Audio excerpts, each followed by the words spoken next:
Welcome back to Cheating Tales Lab. Thanks for being here. We've got another juicy story for you. So let's get started. Shane Shields navigated his sedan through the quiet suburban streets, the satisfaction of a productive conference still humming through his veins. As a dedicated high school history teacher, he relished these opportunities to enhance his craft. The digital clock on his dashboard read 4:30 p.m. He was home earlier than expected, a rare treat that usually meant surprising his kids with impromptu ice cream runs. As he pulled into the driveway of the modest two-story house he shared with his wife Natalie and their two children, Shane noticed the curtains in the living room window flutter. He smiled, imagining his kids peeking out, eager for his return. He grabbed his briefcase from the passenger seat, filled with notes and new teaching materials he couldn't wait to implement. Approaching the front door, keys in hand, Shane paused. Natalie's voice drifted through the partially open living room window. Her hushed tone made him furrow his brow. "Listen, Cynthia," Natalie said, oblivious to Shane's presence. "Once he's done paying for the kid's private school, I'm filing for divorce. Then I'll accuse him of domestic crime and live with Ryan and the kids off his money." Shane's hand froze on the doorknob. The world seemed to tilt on its axis as his brain processed the betrayal. His jaw clenched, a muscle twitching beneath the skin. For a moment, raw anger surged through him, urging him to burst through the door and confront her. But Shane was not a man of impulsive actions. He took a deep breath, forcing his racing heart to slow. His mind, usually occupied with lesson plans and historical dates, now whirred with a different kind of strategy. Without making a sound, he retreated from the door and walked back to his car. He got in, started the engine, and drove away, heading towards the nearby Oakwood Park. The park was quiet at this hour, with only a few joggers and dog walkers dotting the landscape. Shane found an empty bench overlooking the duck pond and sat down. He stared at the placid water, his reflection fractured by the gentle ripples. His hands, usually steady whether writing on a chalkboard or grading papers, trembled slightly as he pulled out his phone. He hesitated for a moment, then opened his contact list. His thumb hovered over Natalie's name before scrolling past it. Instead, he tapped on Amelia Hawthorne, attorney at law. As the phone rang, Shane's mind whirled with plans. He would need evidence. He would need to protect his assets. Most importantly, he needed to ensure his children's future. "Amelia Hawthorne's office," a crisp voice answered. "This is Shane Shields," he said, his voice low and controlled. "I need to schedule an urgent appointment with Amelia. It's regarding a divorce." There was a brief pause on the other end. "I see, Mr. Shields. Ms. Hawthorne has an opening tomorrow at 7 a.m. Would that work for you?" Shane nodded, then remembered he was on the phone. "Yes, that's perfect. Thank you." As he ended the call, Shane noticed a young couple walking hand in hand along the pond's edge. They looked happy, carefree. He wondered if he and Natalie had ever truly been like that, or if it had all been an illusion. He stood up, straightening his shoulders. The shock was wearing off, replaced by a cold, hard determination. As he walked back to his car, Shane began to formulate his plan. He would not be a victim. He would not let Natalie destroy everything he had worked for. By the time he pulled back into his driveway, the sun was setting. He took a moment to compose himself before entering the house. The sound of cartoons greeted him as he opened the door. "Daddy," his 6-year-old daughter, Emily, came running, pigtails bouncing. He scooped her up, inhaling the scent of her strawberry shampoo. "Hey, princess," he said, his voice steady despite the turmoil inside. "How was your day?" As Emily launched into a detailed account of her kindergarten adventures, Shane's eyes met Natalie's across the room. She smiled, the picture of a loving wife. "Welcome home, honey," she said, approaching to give him a peck on the cheek. "Dinner will be ready in about an hour." Shane nodded, forcing a smile. "Sounds great. I'm just going to freshen up."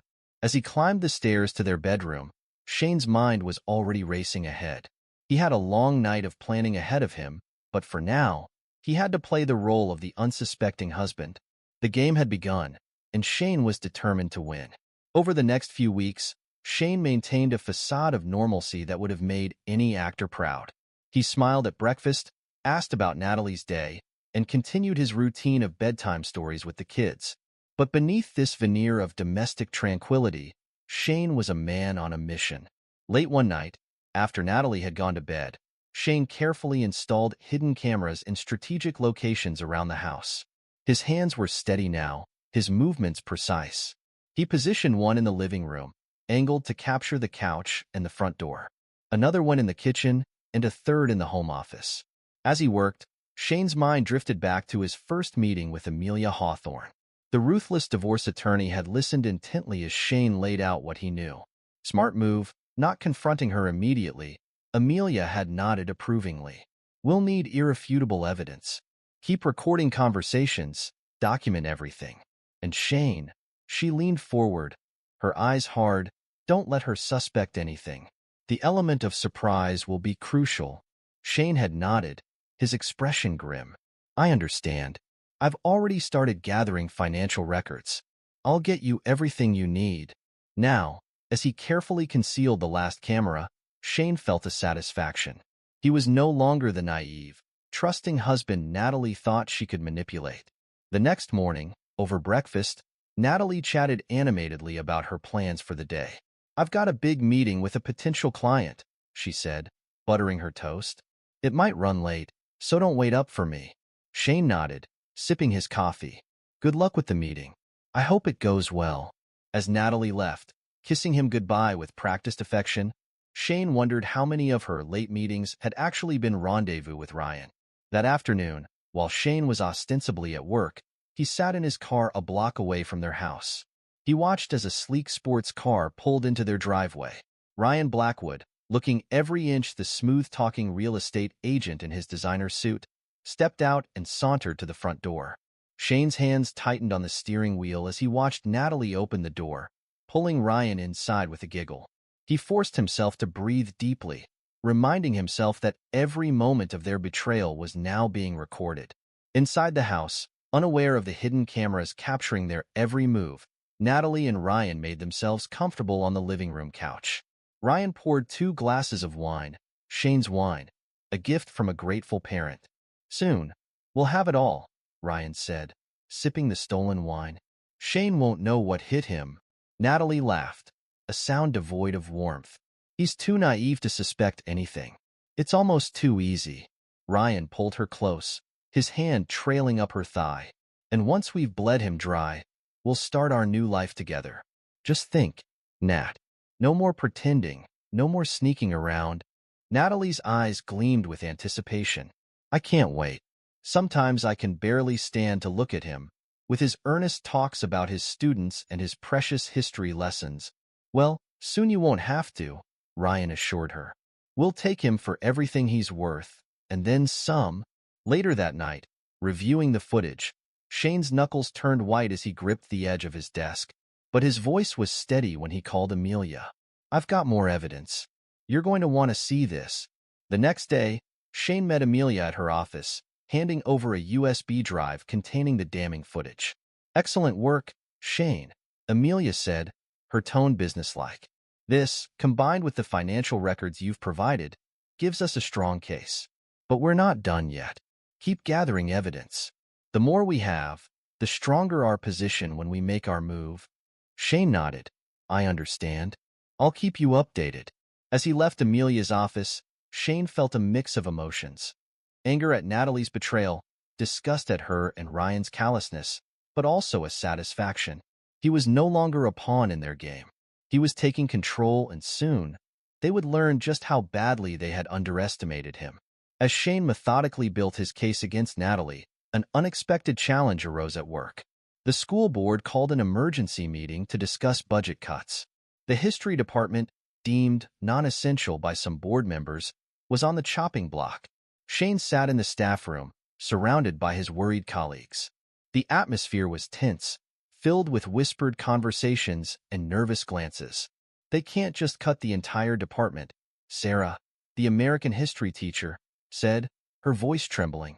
What about our students? Mark, who taught world history, shook his head glumly. You know how it is. When budgets get tight, history is always the first to go. They'll keep math and science, Maybe throw us a bone with a single social studies class. Shane listened to their concerns, his mind already formulating a plan. He stood up, drawing everyone's attention. "We're not going down without a fight," he said, his voice firm. "We need to show the board, the parents, everyone, why history education is crucial. Who's with me?" The room fell silent for a moment, then Sarah spoke up. "What did you have in mind, Shane?" Shane smiled, a spark of his old passion igniting. "We're going to organize, rally the parents, prepare a presentation for the board, show them exactly what they'd be losing if they cut our department." Over the next few days, Shane threw himself into the campaign to save the history department.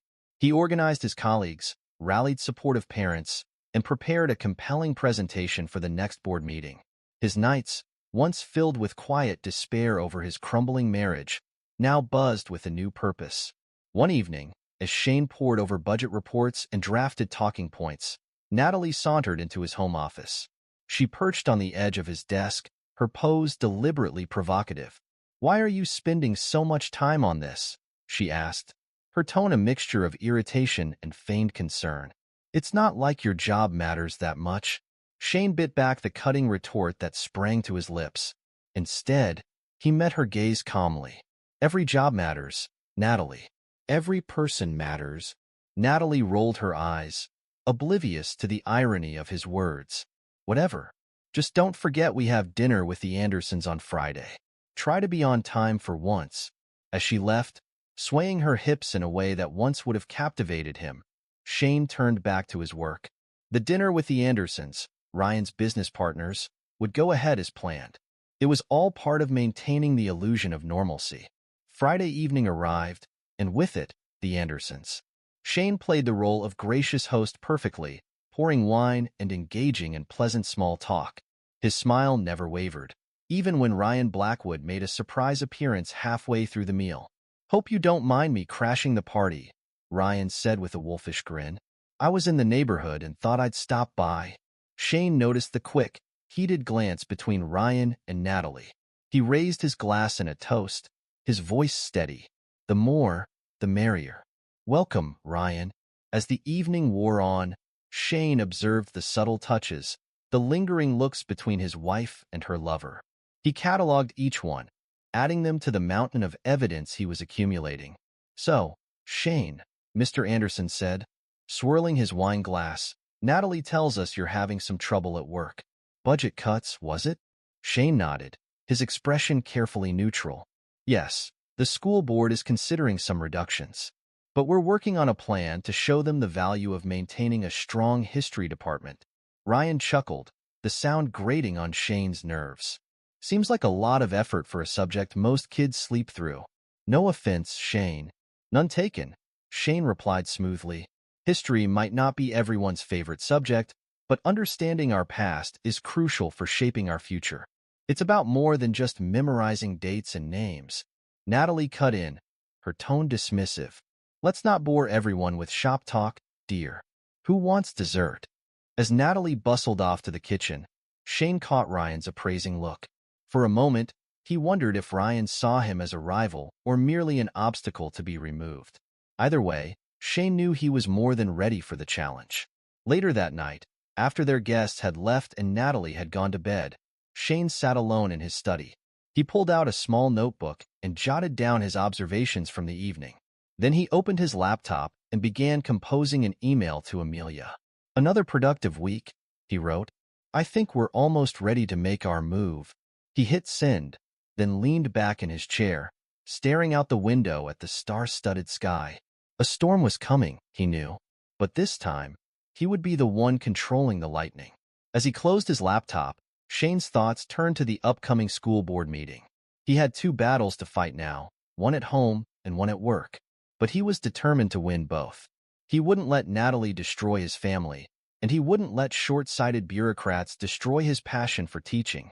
With renewed determination, Shane began to review his notes for the board meeting presentation.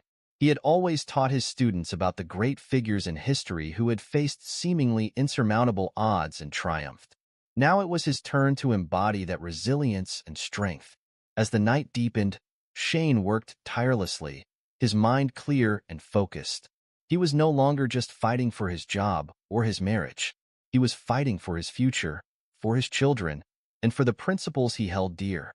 And he was ready for whatever challenges lay ahead. Shane Shields stood at the podium, his gaze sweeping across the packed auditorium. School board members, parents, and fellow teachers filled the seats, their expressions a mix of curiosity and concern. This was it, the moment that could make or break the history department. He took a deep breath, steadying himself. The irony wasn't lost on him. Here he was, fighting to preserve the past while his own future hung in the balance. But unlike his personal life, this was a battle he could wage in the open. Ladies and gentlemen of the board, concerned parents and colleagues, Shane began, his voice strong and clear. We're here today to discuss more than just budget cuts. We're here to decide the value we place on understanding our shared history. As Shane launched into his carefully prepared presentation, he could see the board members leaning forward, their interest piqued. He laid out compelling statistics, shared moving testimonials from students, and painted a vivid picture of a future where historical ignorance led to repeated mistakes. By cutting the history department, Shane concluded, his passion evident in every word. We're not just eliminating classes. We're erasing our children's connection to their heritage, their understanding of how we got here, and their ability to shape where we're going. I urge you to reconsider this decision. Thank you. The room erupted in applause as Shane stepped away from the podium. He could see several board members nodding approvingly, while parents turned to each other, engaged in animated discussions. As the meeting adjourned, the school superintendent approached Shane, a smile on his face. That was quite a speech, Mr. Shields. I think you've given us all a lot to think about. Shane nodded, allowing himself a small smile. Thank you, sir. I just hope it was enough. It wasn't until he was driving home that the full impact of the evening hit him. He had done it. He had not only saved the history department, but secured a promotion to department head. A sense of triumph washed over him, temporarily pushing aside the turmoil of his personal life. As he pulled into his driveway, Shane noticed an unfamiliar car parked on the street. His eyes narrowed as he recognized the sleek sports car, Ryan Blackwood's car. Inside, he found Natalie and Ryan in the living room, their heads close together as they whispered and giggled. They sprang apart as Shane entered, guilt flashing across Natalie's face before she masked it with a bright smile. Shane, you're home early. Ryan just stopped by to drop off some paperwork for a case we're working on. Shane raised an eyebrow, his voice deceptively calm. Is that so? How convenient that he arrived just as I was due home. Ryan stood, smoothing down his designer suit. Hey there, Shane. Hope you don't mind me dropping by unannounced. You know how it is in our line of work, always on the clock. Shane's jaw tightened, but he managed a cordial nod. Not at all, Ryan. Always a pleasure. As Ryan made his excuses and left, Shane turned to Natalie. I have some news. The board meeting went well. They're not only keeping the history department, but they've promoted me to department head. Natalie's eyes widened in genuine surprise. Oh, well, that's unexpected. Congratulations, I suppose. Shane watched her carefully, noting the lack of enthusiasm in her voice. Thanks. I thought we could celebrate. Maybe open that bottle of champagne we've been saving? Natalie's smile faltered for a moment before she recovered. Of course, darling. Let me just freshen up first. As she disappeared upstairs, Shane allowed himself a smile. He had seen the panic in her eyes, the quick glance towards her phone. No doubt she was already texting Ryan, rearranging whatever plans they had made for the evening. Shane moved to the kitchen, pulling out the champagne and 2 flutes.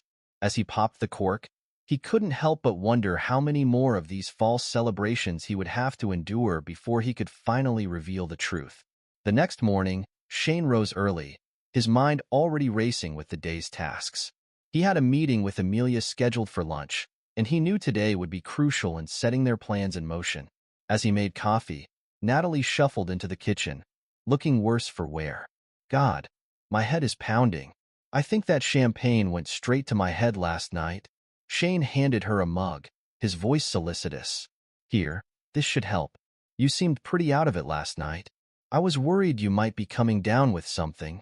Natalie avoided his gaze, mumbling her thanks as she sipped the coffee. Shane watched her, noting the faint smudge of lipstick at the corner of her mouth, a shade he knew she didn't own. "I've got a busy day ahead," Shane said casually. "Meetings all afternoon. Don't wait up for dinner." Natalie nodded, relief evident in her posture. "That's fine. I've got a late meeting myself.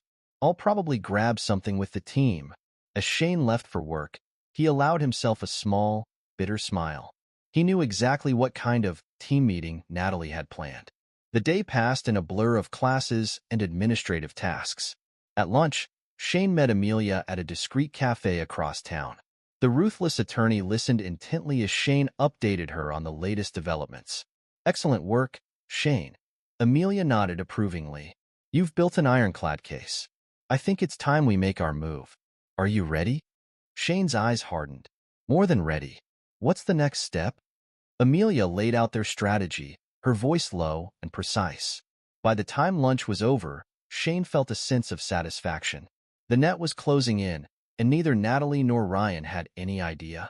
That afternoon, Shane executed the first part of their plan. He transferred funds from their joint accounts to a secure account in his name, canceled all shared credit cards, and informed the children's school that only he was authorized to make decisions about their education. As he drove home that evening, Shane's phone buzzed with a text from Natalie. Cards declined. What's going on? He ignored it, knowing she would be home soon, demanding answers. It was time for the confrontation he had been preparing for weeks. Shane was in his study when he heard the front door slam. Natalie's heels clicked angrily on the hardwood floor as she stormed towards him. "What the hell is going on, Shane?" she demanded, her face flushed with anger. "Why are our cards not working? Why can't I access our accounts?" Shane looked up calmly, his expression unreadable. "I think you know why, Natalie.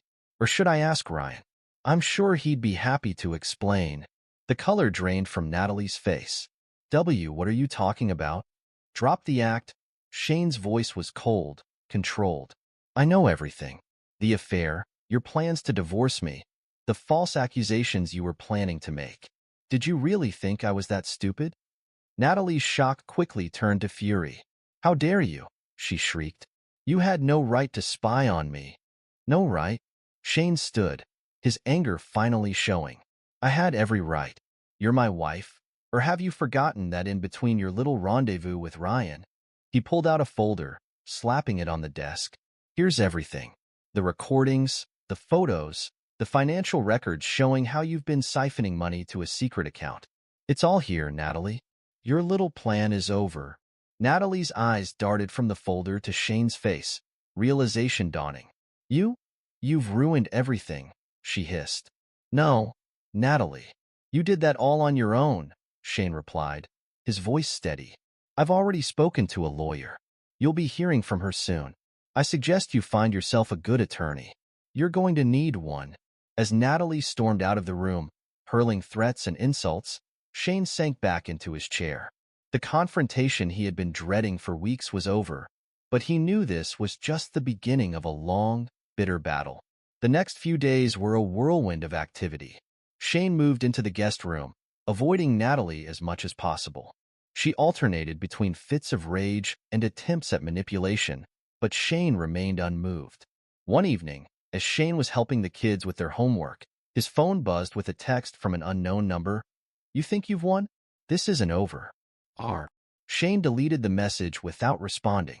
He had expected Ryan to get involved eventually, let them plot and scheme. He was ready for whatever they threw at him. What he wasn't prepared for, however, was the lengths to which Natalie and Ryan would go to try and salvage their plan. It started with whispers at work, colleagues giving him odd looks, hushed conversations that stopped when he entered a room. Then came the meeting with the principal. "Shane, I'm going to be blunt," Principal Harriet Dawson said, her expression grave. "We've received some concerning information about you. There are allegations of financial impropriety." Shane's mind raced. Of course, Natalie and Ryan were trying to frame him for embezzlement. "What kind of allegations?" he asked, keeping his voice calm. Principal Dawson slid a file across her desk. "These records suggest you've been misappropriating funds from the school's history department budget. Given your recent promotion, This is a very serious matter. Shane leafed through the documents, his anger growing with each page. The forgeries were good, he had to admit. If he hadn't been expecting something like this, he might have been caught off guard. These records are false, he said firmly, meeting the principal's gaze. I can prove it.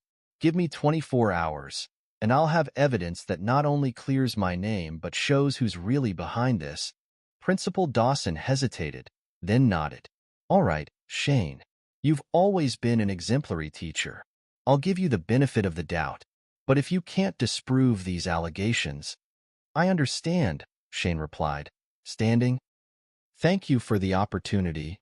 As he left the office, Shane's mind was already working on his countermove. He had been meticulous in documenting all school finances since taking over as department head. It was time to put that diligence to use. That night, as Natalie slept, Shane worked tirelessly, compiling financial records, cross-referencing budgets, and creating a comprehensive report that not only cleared his name but raised serious questions about who had access to the school's financial information. The next morning, Shane presented his findings to Principal Dawson and the school board. The evidence was irrefutable. Not only was Shane innocent, but the attempted frame-up pointed to someone with insider knowledge of the school systems. This is quite something, one of the board members said, looking up from the report. Mr. Shields, we owe you an apology. And it seems we have a serious security breach to investigate. As the meeting adjourned, Shane felt a weight lift from his shoulders. He had overcome this hurdle, but he knew the war was far from over. Returning home that evening, Shane found Natalie pacing in the living room, her face a mask of barely contained rage. You think you're so clever, don't you?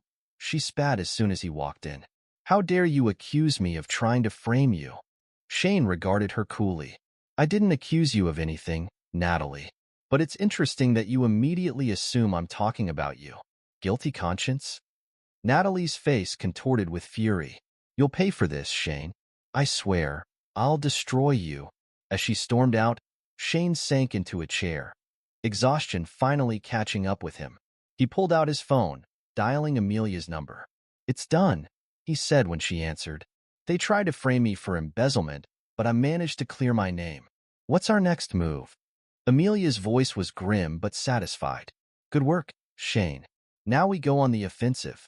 It's time to file for divorce and hit them with everything we've got. As Shane ended the call, he gazed at the family photos lining the mantel. So much had changed in such a short time. But as he looked at his children's smiling faces, he knew that every battle, every sleepless night, every moment of pain had been worth it. He would protect them, no matter the cost. The storm he had sensed brewing all those weeks ago had finally broken. But Shane Shields was no longer just weathering it. He was the one wielding the lightning, and he was ready to strike. The courthouse loomed before Shane, a monument of justice that would soon bear witness to the unraveling of his marriage. He straightened his tie, a gesture more of habit than vanity, and ascended the stone steps. Amelia Hawthorne, his ruthless divorce attorney, walked beside him, her briefcase a veritable Pandora's box of evidence against Natalie. As they pushed through the heavy oak doors, Shane caught sight of Natalie and her lawyer huddled in whispered conference. Natalie's eyes, once warm with false affection, now sparked with a mixture of fear and hatred. Shane met her gaze unflinchingly, his jaw set in determination. Remember, Amelia murmured. Let me do the talking. You've done your part.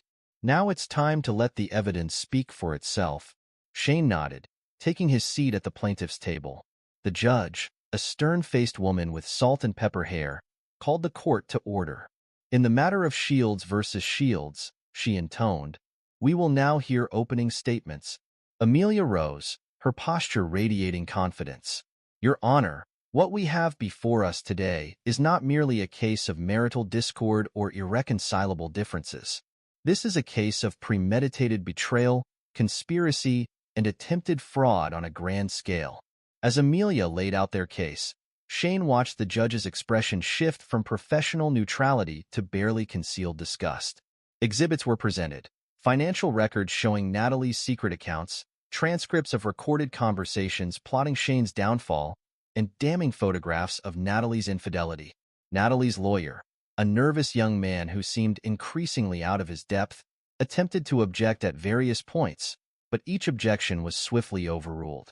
Shane could see the panic growing in Natalie's eyes as the mountain of evidence against her grew. When it came time for the defense to present their case, Natalie's lawyer fumbled through a weak argument about misunderstandings and marital stress. It was clear he knew they were fighting a losing battle. Then, in a move of desperate audacity, Natalie herself requested to address the court. The judge, eyebrow raised, allowed it. Natalie approached the stand, her face a mask of practiced vulnerability. "Your Honor," she began, her voice trembling with well-rehearsed emotion. "I know I've made mistakes, but I'm the victim here. Shane, he's not the man you see before you today. Behind closed doors, he's controlling, manipulative. He's abused me for years, emotionally and physically." A ripple of murmurs spread through the courtroom. Shane's hands clenched beneath the table, but his face remained impassive. He had anticipated this move. "Objection, Your Honor," Amelia said, rising smoothly. "This is the first time any allegation of abuse has been raised, and we have evidence that directly contradicts Mrs. Shields' claims." The judge nodded. "Proceed, Counselor." Amelia approached the bench, producing a USB drive. "Your Honor, I'd like to present Exhibit G. These are video recordings from the Shields home, installed by my client out of concern for his and his children's safety when he first became aware of Mrs. Shields' infidelity and plans to frame him." As the footage played on the courtroom's monitor, Natalie's face drained of color. The video showed not Shane, but Natalie herself engaging in emotionally abusive behavior, berating Shane, manipulating their children, even throwing objects in fits of rage. "As you can see, Your Honor," Amelia continued, her voice cold, "the only abuse in this household came from Mrs. Shields herself." The judge's expression hardened as she turned to Natalie. "Mrs. Shields, making false accusations of abuse is a serious offense. Do you wish to recant your statement?" Natalie, her composure crumbling, could only nod mutely. The rest of the proceedings passed in a blur. When the judge finally delivered her ruling, her voice rang with unmistakable disgust for Natalie's actions. "In light of the overwhelming evidence presented, this court grants Mr. Shields' petition for divorce on grounds of adultery and mental cruelty. Furthermore, Mr. Shields is granted full custody of the children, with Mrs. Shields to pay alimony and child support." As the gavel fell, Shane felt a weight lift from his shoulders. He turned to Amelia, gratitude in his eyes. "Thank you," he said simply. Amelia nodded, a rare smile crossing her features. "You did the hard part, Shane. I just presented the facts. Now, let's get you and your children home." As they left the courtroom, Shane caught sight of Natalie, slumped in her chair, her face buried in her hands. For a moment, he felt a twinge of, not regret, but perhaps pity. Then he remembered the coldness in her eyes as she had plotted to destroy him, and the feeling passed. Shane stepped out into the sunlight, ready to begin the next chapter of his life. The weeks following the divorce were a whirlwind of change. Shane found himself navigating a new reality, one where he was both mother and father to his children, where whispers followed him in the grocery store, and where his phone buzzed constantly with messages of support, and the occasional vitriolic text from Natalie. One sunny Saturday morning, as Shane was helping his daughter Emily with her science project, the doorbell rang. He opened it to find Cynthia, Natalie's sister, standing on his porch. Her face was drawn, eyes red-rimmed from what looked like days of crying. "Shane," she said, her voice barely above a whisper. I didn't know where else to go. Can we talk?" Shane hesitated for a moment, then nodded, stepping aside to let her in. They sat at the kitchen table, the half-finished science project a colorful barrier between them. "I'm so sorry," Cynthia blurted out, fresh tears spilling down her cheeks. "I had no idea. Natalie told me you were the one. God, I feel so stupid." Shane pushed a box of tissues towards her. "You weren't the only one she fooled, Cynthia." Cynthia dabbed at her eyes. "When I heard that phone call, I thought she was confiding in me about your supposed abuse. I never imagined she was the one plotting and cheating." "Shane, if I had known, you would have told me?" Shane finished for her, his tone not unkind but skeptical. Cynthia's shoulders slumped. I don't know. I'd like to think I would have, but she's my sister. Was my sister, she corrected herself. After what she's done, I can't. I just can't. Shane nodded, understanding all too well the pain of severing ties with someone you thought you knew. What will you do now? He asked. I'm not sure, Cynthia admitted. But I couldn't go on without apologizing to you, without you knowing that I never meant to be part of her scheme. As Cynthia left, Shane felt a strange mix of emotions. The apology didn't undo the pain of the past months, but it was a step towards healing, a reminder that not everyone in his life had been false. That evening, after putting the kids to bed, Shane sat in his study, staring at the blank document on his computer screen. The cursor blinked steadily, an electronic heartbeat waiting for words. Almost without conscious thought, Shane began to type. He wrote about betrayal, about the shock of discovering that the person you thought you knew best was a stranger. He wrote about the strength it took to stand up for oneself, to protect not just your assets but your very sense of self. As the words flowed, Shane realized he was doing more than just venting. He was creating a roadmap, a guide for others who might find themselves in similar situations. By the time he finally looked up, the first rays of dawn were peeking through his window. The next day, Shane reached out to a few of his colleagues who had gone through divorces. They met for coffee, sharing stories and advice. As they talked, an idea began to form in Shane's mind. What if, he said slowly, we started a support group for men who've been through what we have? False accusations, gaslighting, the works. The others nodded enthusiastically, and within weeks, the group was a reality. They met in the community center, a growing circle of men finding strength in shared experiences and mutual support. It was after one of these meetings that Shane received an unexpected call. Natalie's name flashed on his phone screen, sending a jolt of adrenaline through him. Against his better judgment, he answered. Shane. Natalie's voice was small, almost unrecognizable. I need to talk to you.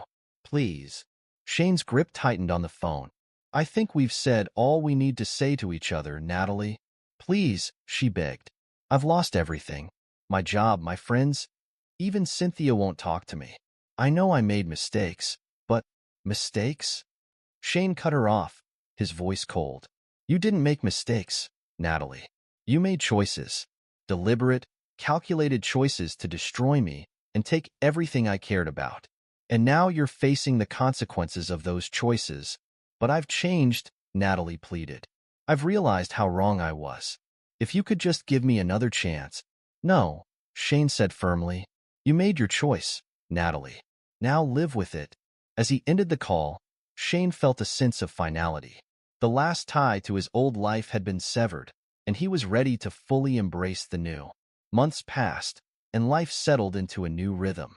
Shane found himself thriving in his role as department head, his innovative teaching methods drawing attention from educators across the state. But it was in his role as a single father that he found the most fulfillment. One crisp autumn morning, Shane stood before his class, the familiar excitement of sharing knowledge buzzing through him. But today's lesson was different. Today, he wasn't just teaching history, he was teaching life. Today, he began, his voice carrying to the back of the classroom, we're going to talk about resilience, about facing adversity and coming out stronger on the other side. The students leaned forward, intrigued. Many of them knew pieces of Shane's story. It was hard to keep secrets in a small town, but they had never heard him speak of it directly. Throughout history, Shane continued, we see examples of individuals and societies facing seemingly insurmountable odds. The American Revolution, the Civil Rights Movement, the fall of the Berlin Wall. But resilience isn't just for the history books. It's a quality we can all cultivate in our daily lives. As Shane spoke, weaving historical examples with personal anecdotes, he could see the impact his words were having. Students who usually dozed through class were alert, engaged. Those who struggled with their own challenges sat up straighter, hope kindling in their eyes. Remember, Shane concluded, adversity doesn't define you. How you respond to it does. You are all capable of incredible strength and resilience. Never let anyone tell you otherwise. As the bell rang and students filed out, many lingered to thank Shane, some even sharing their own stories of overcoming obstacles. Shane felt a warmth in his chest, a sense of purpose that went beyond teaching dates and facts. Later that afternoon, as Shane was packing up to leave, there was a knock at his classroom door. He looked up to see a woman in a smart business suit, a leather portfolio tucked under her arm. "Mr. Shields," she said, extending her hand. "I'm Sarah Blackwood from Pinnacle Publishing. Do you have a moment to talk?" Intrigued, Shane invited her in. Sarah took a seat, her posture radiating enthusiasm. "I'll get straight to the point, Mr. Shields," she said. "Word of your story has been spreading, and not just in this town. Your resilience, your fight for justice, your work with the support group, it's inspiring. We believe your experience could help so many people if it were shared more widely." Shane leaned back in his chair, surprised. "Are you suggesting?" Sarah nodded. "We'd like to offer you a book deal, Mr. Shields. Your story in your words. What do you say?" For a moment, Shane was speechless. Then, slowly, he nodded. "If it helps even one person avoid what I went through, it's worth sharing." As Sarah left, promising to send over a contract, Shane sat at his desk, a bit dazed by this new turn of events. His phone buzzed with a text from the babysitter, reminding him it was time to pick up the kids. Shane gathered his things, a smile playing on his lips. Life had thrown him curveballs, but he had not only survived, he had thrived. As he walked to his car, he saw his children waiting, their faces lighting up at his approach. Emily waved excitedly, while his son Michael held up a drawing he'd made in art class. Shane felt a surge of love and gratitude. Despite everything, he had emerged stronger, wiser, and still capable of love. He had turned his pain into a force for good, helping others while building a better life for himself and his children. As they drove home, the setting sun painting the sky in brilliant hues, Shane glanced in the rearview mirror at his children. They were chattering happily, untouched by the shadows of the past. Shane smiled, knowing that while the road had been hard, it had led them to this moment, driving into a future filled with hope and new possibilities. The betrayal that had once threatened to destroy him had instead become the catalyst for a richer, more authentic life. As they turned onto their street, Shane felt a deep sense of peace. Whatever challenges lay ahead, he was ready to face them, with resilience, with courage, and with love. This is where our story comes to an end. Share your thoughts in the comment section. Thanks for your time. If you enjoy the story, please subscribe to this channel. Click on the video you see on the screen, and I will see you there.